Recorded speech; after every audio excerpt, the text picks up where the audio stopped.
Pinangunahan ni Pangulong Ferdinand R. Marcos Jr. ang ceremonial energization ng Cebu Negros Panay Backbone Project.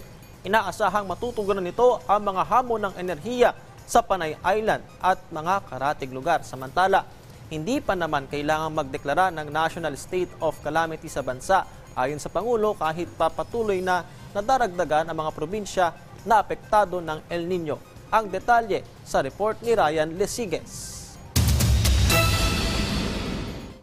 Posibleng umabot sa 80 probinsya ang maapektuhan ng tagtuyot sa susunod na 2 buwan. Sabi ng Task Force El Nino, aabutin hanggang buwan ng Mayo ang matinding tagtuyot. Sa kabila nito, sinabi ni Pangulong Ferdinand Marcos Jr. na hindi niya pa nakikita ang pagdedeklara ng National State of Calamity sa buong bansa. Para sa Pangulo, mas mainam na lokal na pamahalaan ang magdedesisyon para sa State of Calamity sa kanilang lugar. Sa ganitong paraan, agad matutukoy ang pangangailangan ng bawat lugar. As a matter of fact, kasi naglagay nga tayo ng mga dam, patuloy ang ating inaayos ang ating irigasyon. We are trying to find new techniques of planting.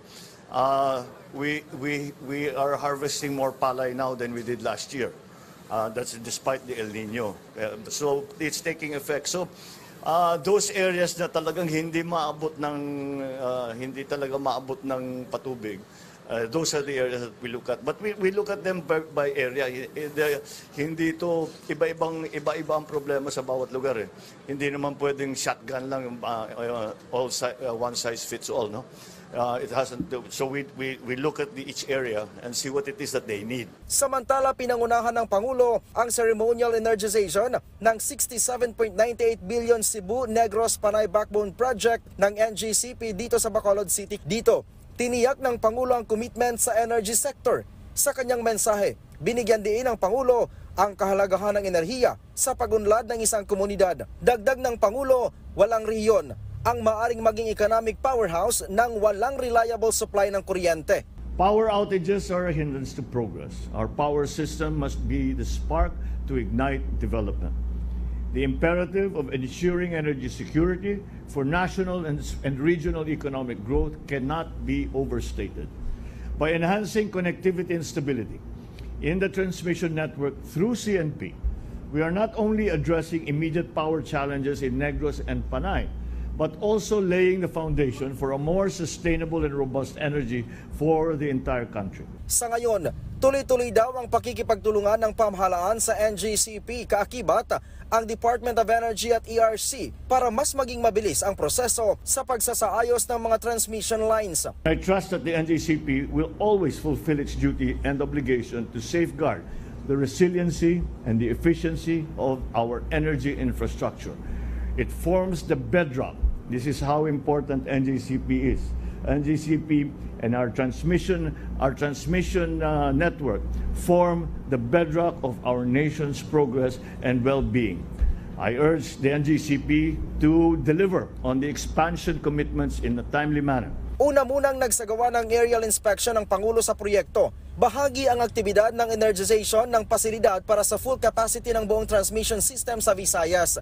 Sa isinagawang seremonya, sabay-sabay na pinagana ang Cebu Negros Panay Backbone sa mga lalawigan ng Iloilo, Negros Occidental, ng National Grid Corporation of the Philippines o NGCP. Sabi ng NGCP, hindi biro ang kanilang pinagdaanan bago makompleto ang proyektong ito. Sa katunayan, bagamat sinertipikahan bilang Energy Project of National Significance noong pang 2019, naharap ito sa iba't ibang hamon, partikular na sa usapin ng right-of-way dahil sa pagtutol ng mga may-ari ng lupa.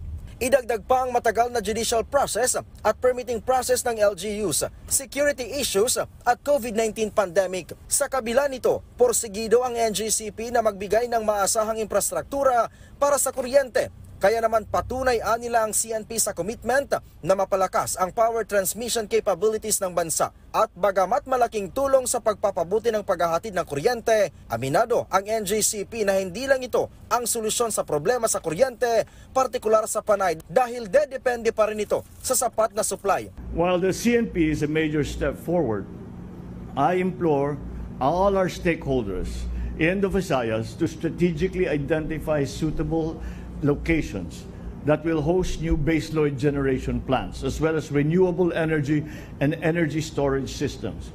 This will bolster energy sufficiency and sustainability in Negros and Panay. CMP strengthens the link between three major islands of the Visayas and will provide a more reliable transfer of power to support the fast-growing economies of the provinces in the islands of Cebu, Negros, and Panay. This development will not only bolster the efficiency of our electricity system, but also contribute to the overall economic growth and the well-being of our nations. Ang ilang residente ng Bacolod, ikinatuwa ang proyekto sa pag-asang hindi na muli mararanasan ang malawakang brownout sa probinsya. Ayaw na daw kasi nilang maranasan ang power outage nitong January 2 hanggang 5 lalo pat matindi ang init ng panahon ngayon. Mainit masyado, parang nagtataas na yung blood pressure namin. Oo kasi mapalamig eh.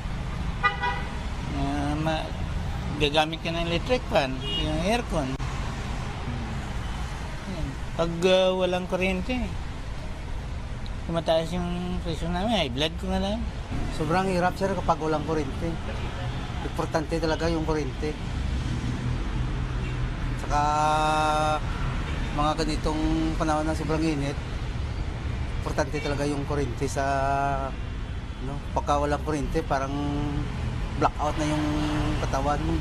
Ryan Lisiges para sa Pambansang TV sa Bagong Pilipinas.